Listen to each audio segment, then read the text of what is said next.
Streit ezer soam roodtuicha Krasnodarmachkarch, Jeisk kost qilo, metgierch waarhochun Makuchin Nikolain. Izbjekevina edels izsdešjol informācija žorna. Facebook māšniečs can diskusijā co jāzdin xil, versičujem prezident Putin Vladimir korupcija dēq avēl.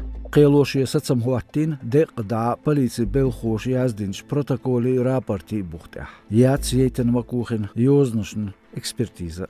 Šābjekevāts qielškāk īsval lēranu eler Makuchin maršo radiok. Juralli žgarhočo gud ohtsatilla ispritdian čual turšdu boh qielsacmo.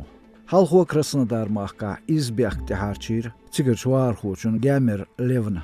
Dünyan yoqorç baolarerhoy agora tobno yaloç statistik tsadox dadançer yalbatta edel tsalarar olç nizam stazerş din duqnahan elçe gudnuş dittin. Dinç tazri bahnях 100% tsaqochdu Putin lats woq amilsh darjor. At 10% gubernator qibol aydel belxo emalbar.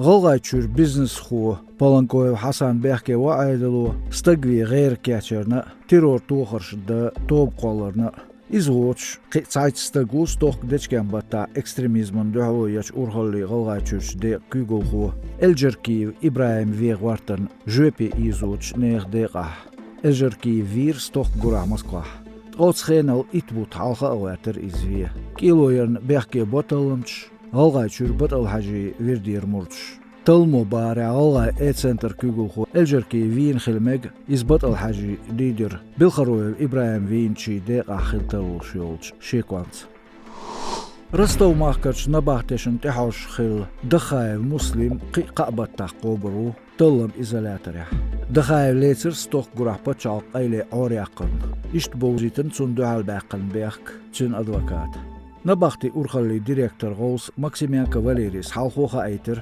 Dakhaen pachaq ayle yastar beqedesh xilır.